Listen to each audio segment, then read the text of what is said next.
Ayan na po yung binhing binigay sa atin dun sa taas. Oh. Ayan, tapos ito yung mga dati. Talagang ready to plant na. May ano pa, jumbo size. Oh. Parehas lang kamoko, di ba? Oh, ayun na. Yung kailan na maliit yung tubo, yan nagkaroon na ng tubo. Oh. Dahan-dahan na natin ilapag kasi baka maputol yung ganun niya eh, mahirap tumubo ulit yan. Yung mga iba nga dito nagka-ugat-ugat na oh. Medyo na over na yung ganyan, yung medyo ganyan mahaba, ganito. Dahan-dahan nga natin tingnan. Wah, parang mapuputol. May karga pa kasi sa taas. Yun. Yun. Ay, medyo nag-try na nga ibang ano niya talaga oh. Ugat oh, kaya kailangan talagang itanim. Yan, mga ganyan. Ito mga over na to, pero pwede pa yan. Maaga lang itong mga magbubunga. Mga ano lang to, 60 days, 2 months lang, meron na to. Mga parehas na mga yan. Ganito sana oh. Yung mga parang katulad ng binigay sa atin doon sa taas oh. Oh. Oh. Taba nung ano niya, tubers niya oh. Ganyan sana. Pero okay lang yan. Patis ito rin, bago rin lang to, bagong binhi din to, ganyan oh. Taba din yan pero hindi lang kasi masyado. Yun, sa ilalim. Pare-parehas ang ganda, ugat-ugat sa ilalim. So bali yun. At least naibaba na natin. Piprepare na rin po tayo mag-i-spray. Ayun, ayusin ko muna yung ating sprayer. Habang maaraw, spray tayo. Bali unahin natin doon sa may patatas na naman. Laging sa patatas na uuna. Ayun. Kailangan higpitan kasi pag hindi masyadong mahigpit to, babasa na naman. Katulad ng mga last na pagkaayos ko, medyo hindi masyadong naipit. Basak likod ko. Ayun, titignan natin kung matapos po tayo mag-spray, titignan natin kung ano pang pwede natin matrabaho dito. Bali, patatas muna, sabi ko kanina, tsaka yung sa carrot. Palitan natin itong pulo niya. Gamitin natin yung single. Bali ano doon, kukunin ko mamaya. Ito pala yung spray natin oh. Bali ayan ulit, fungicide. Yan, fungicide. Gagamit tayo ng ano, sticker. Yan oh. Sampro. Tsaka ito, yung mag-asawa. Ayan, kunin natin dito yung pala, munti ko na makalimutan, pati yung battery. Ito yung poset natin. Ayan, isa lang butas. Tapos itong battery.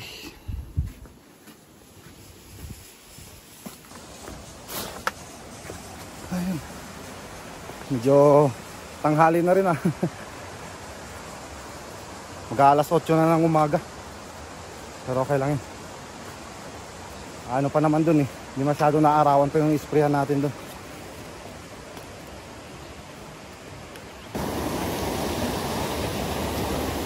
Sundan natin. Isa lang yung daanan din lang dito eh.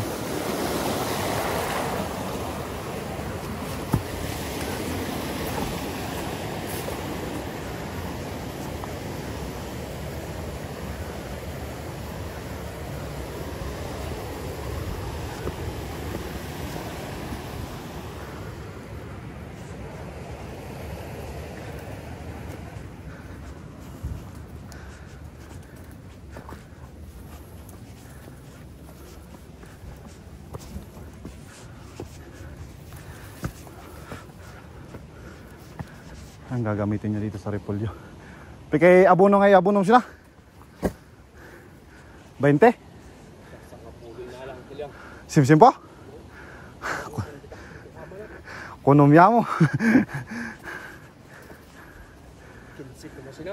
Ako 15 ko ma. Asin lipolyo tamadadak ya. Kaya nga dindadakmin ko kamanan. Ako mut kid ya. Systematic lang gayam sa nga puli o. Manay ko mapisilin dyan. Super. Uy, doon pa lang body na bensin si Mila may. Adang ginabot siya. Hindi na painutan dito ka mo? Ayos siya, buo pa lang. Mayat kay man kung ano yung natangke ng patatas ko mo. Gusto ko ma. Ako adi. Asin balak ko yan single pa kumaya. Single ko yat kasi. Wado pa lang secret city yan. Diyaman pa eh. Sinabutan din sila. Amawan, magamot. Anusan na rin siya. At sinuhay nas ni. Tayo na ni kay brother. Bumbon nga tayo ni. Wasawasan ulay ingay makatkatong. Ako man bay.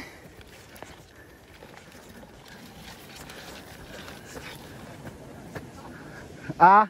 5 days agultan. 5 days agultan. Instant mga tali mo. No kamandari ko mamimula siya. Ganda ng pananim po niya dito, repolyo. Gustong gusto ng repolyo yung ulan, tubig. Takap sa tubig. Ayan, lalagay na siya ng chicken dung. Bali 10 daw na sako yung lalagay niya dito. 15 sana. Sabagay kung 15 kasi to. Mas maganda kasi mas marami yung organic na ganyan, yung chicken dung na may lagay. Mabilis lumaki. Magulo. Ayan. Ito na naman tayo sa may patatas mga ka-garden. Check nga po natin kung may tubig sa hose. Wala. Ibig sabihin yan, sa sapa tayo magtitimpla. Wala oh, gaan oh. Walang laman lahat ng tubig. Umpisa na tayo. Dito tayo sa taas, may malawak. Yung pahinog na. Yun o.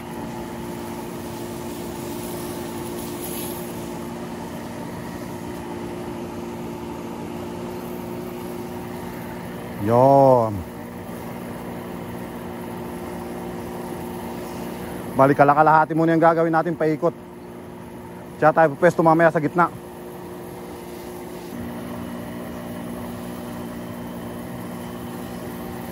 Medyo matapang yung timpla natin ngayon. Ginawa ko ng tig 7 kutsara.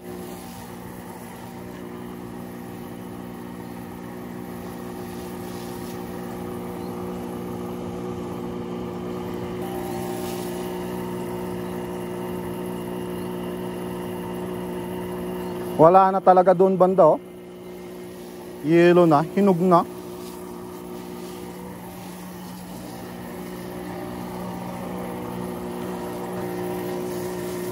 Yun na, paikot na tayo.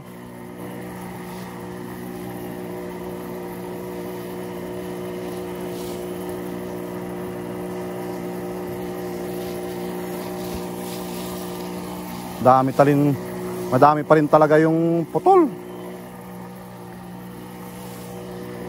Puro fungicide na lang. Wala na dito. Wala na, tawa-tawa lang na natin.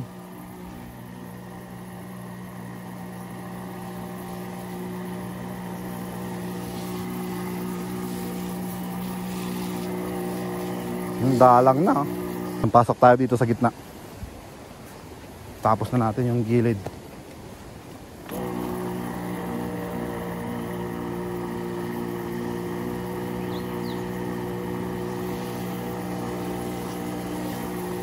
Bali, ganito yung gagawin pag ganitong medyo malawak. Gilid muna, tsaka sa gitna naman. Side by side.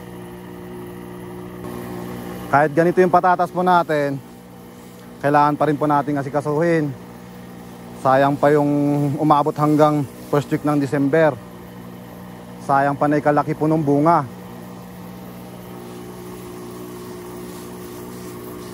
Kasi yung mga ganyan na mga naiwan-iwan na yan, itutuloy pa po niyan mamunga. Lalaki pa yung bunga niyan. Pero pag yung talagang wala na, hindi no choice tayo mga ka-garden, ganun talaga eh.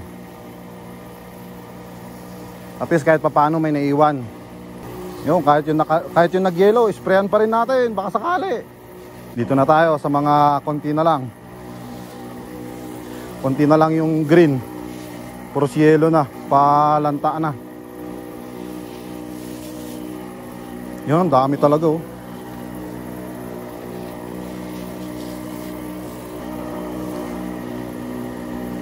Mahirap talaga magtanim ng patatas pag laging mabagyo. Ganito yung mangyayari. Yun, tapos na naman yung isang maliit na terrace. Dito naman tayo. Pahala na doon. Ayan, testingin nga natin harbisan to. Ito. Yun. Wala nang kadahon-dahon lantana bunutin na natin, try natin. Liit agad ba? Ito lang kaya bunga nito? Yan lang kaya? Try natin bunutin. Ito yung binhi niya. Wala na. Uy, huwag ka. Yay, maliit, gamay. Yun lang. Bali yan lang. Marami-rami. Maliliit lang. Hanggang dito sa ilalim meron. Maliliit. Wala, yun lang bunga mga kagarden. Yan, puros marble. Yeah, big. Yun lang. Lilit ang bunga. Kaya kailangan talaga nating isprehan itong mga green pa na to para lumaki-laki. Kaya na yan, pandagdag na lang yung bunga nung nakakuha natin na yan. Dito sa may baba natin, yan ganda pa, medyo konti lang yung nahinog. Pati dito so medyo malawak. Patapos na po tayo. Last na terrace na. Bali pangalawang timpla. Nagdalawang timpla na. Nung last 4. Ngayon 2 na kasi marami nang namatay. Biglang kalahati agad yun bawas. Medyo din dito yung patatas natin yung last na terrace natin.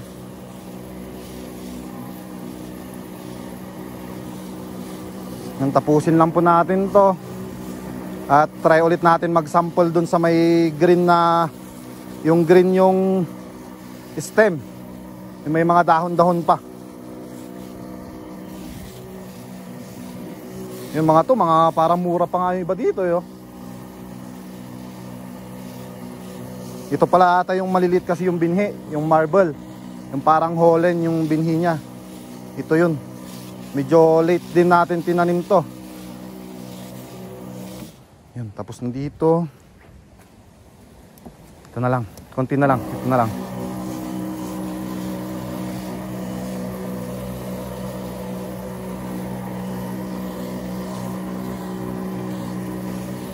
Yan.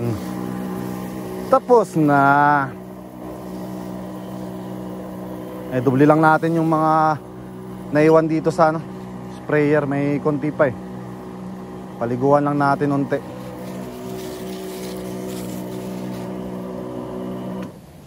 Try po natin mag-sample At least ito green pa. Try lang natin. Yun, may bunga agad Bungad pa lang, bunga agad Maliliit lang. Ayaw magpakita ng malalaki. Or walang malaki. Paano kaya? Yung mga pa lang big. Mahirap kasi dahan-dahanan lang natin kasi pag naputol yan, hindi na niya itutuloy yung mamunga. O pag yung bunga naman naputol na natin, hindi natutuloy, lalaki yun. Natakpan ko tuloy yun. Yan 2. Ayun regular pa. Wala, kung ano na lang yung ibigay. Sayang din sana yung binhi na sinasabi doon yung sa repolyo. Sayang Kung sakto-sakto sanang malapit-lapit na sana itong ma-harvest, pwede sana natin hingin yun kasi binibigay lang yun mga kagarden. Yun yung kagandahan dito, bigay. Katulad po nung binhi ng patatas na kinuha natin kanina, bigay din po yun. Isang clips. Mahal ngayon yung binhi, yun yung sinasabi nila sa akin kanina Mahal daw yung binhi ngayon ng patatas, pero sa atin kasi binigay lang na sobra sa tinanim nila. Wala na silang pagtatamnan, so binigay po sa akin. Ayun sayang din yung repolyo sana. Kailangan kasi din natin dito mag-chinch cropping. kailangan dahon-dahon para ma-minimize din natin yung yun nga, yung puyos. Kasi minsan yung pag pare-parehas yung itatanim mo, doon nagkakaroon yun eh. Bali ito, yung sa tinamnan natin, yun nga, bali pangatlong patatas na ngayon. Dati kasi hindi kasi maganda yung tubo ng karot natin na tinanim dito, kaya parang isang buwan lang nagpahinga ito. Tinamnan ulit natin ng patatas. Tsaka yung patatas po pala natin mga ka-garden ay ano na, 2 months na. So papaano lang tayo ng kahit paabutin natin ng ano 75 days o 80 days. Tara, papaano po tayo. Makapag-spray din po dun sa karot.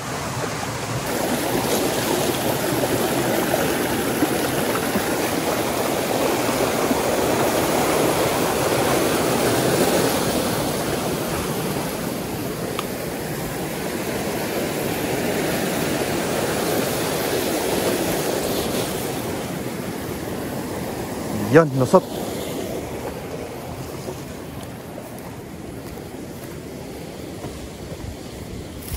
Kumusta kaya dito?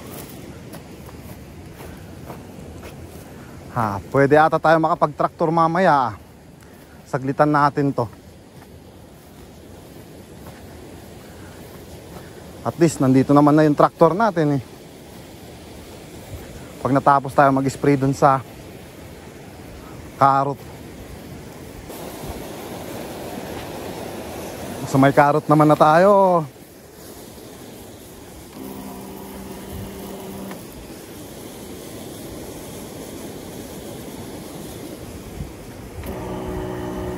Yun o.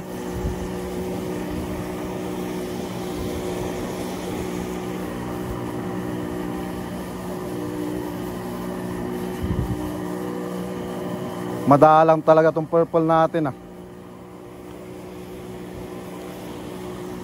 Kaya kailangan insecticide kasi gustong gusto ng mga insekto putulin yung mga ganito kaliliit.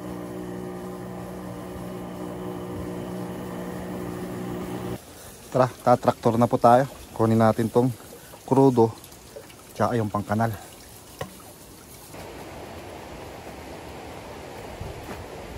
Nalinisan na rin pala ni mama to. Tatanim na siya ng parsley, yung binhi niya. Ayan po pala yung tanim natin, no? Sa baba.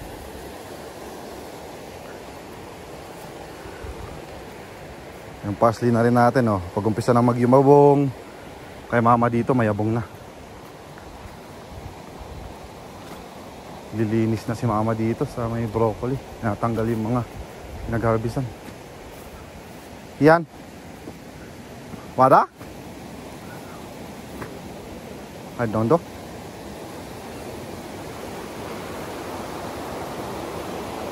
Way mapit ay per kilom. Kawari kaala-ala kasi doon eh. Per kilo ni mama dun sa mga nag-order sa kanya pang ulam.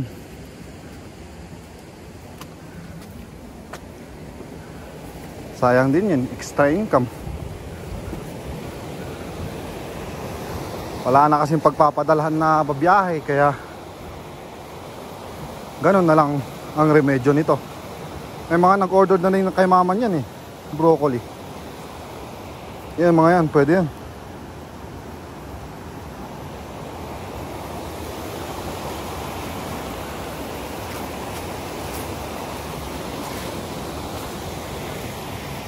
Yan, dito na naman tayo. Tanggalin lang natin tong plastic. Ay, ayusin pala muna to.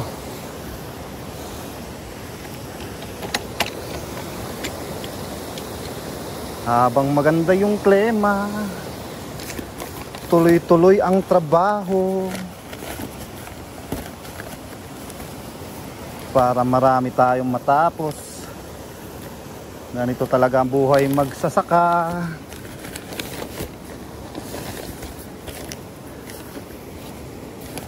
Pagkatapos na mag-spray, tatraktor naman.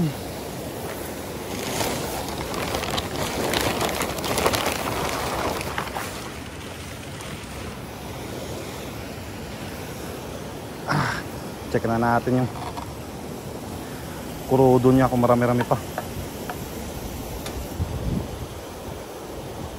Nagkamoista.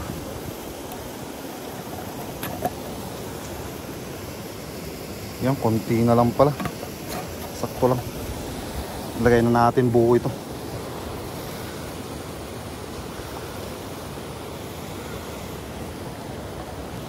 Yeah, oh yun oh.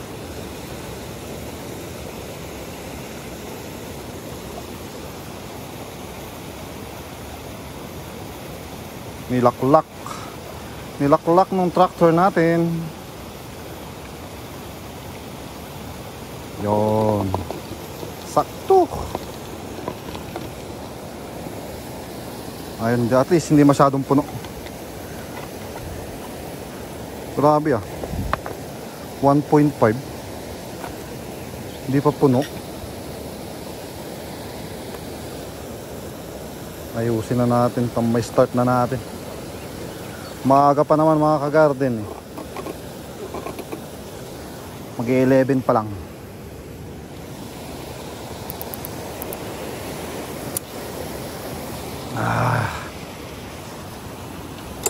Isa, dalawa, tatlo, apat, lima.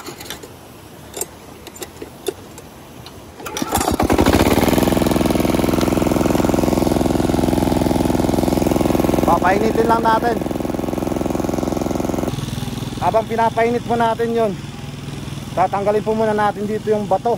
May nakita ko dito isang bato, tsaka yung damo dun na ginras cutter ko. Ayan o. Yan yung bato. Tas yun. Okay.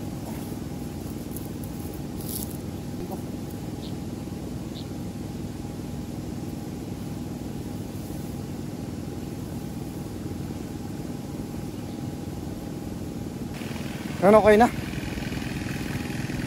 Diyan tayo sa taas mag-uumpisa.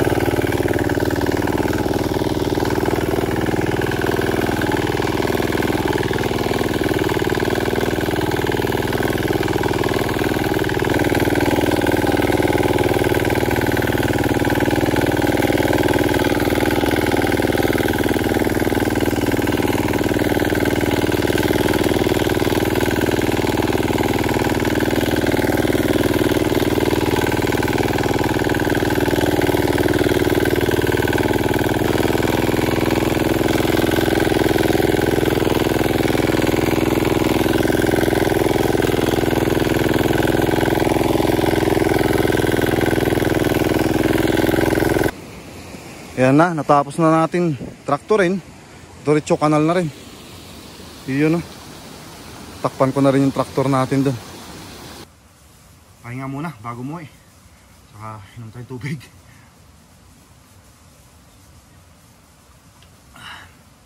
Alas 2 na pala. Di napapansin talaga ang oras basta pag nakapokus ka sa trabaho. So yun, bali dito na ulit natatapos ang ating vlog mga ka-garden. Mag-ingat kayo palagi and God bless. Bye bye you!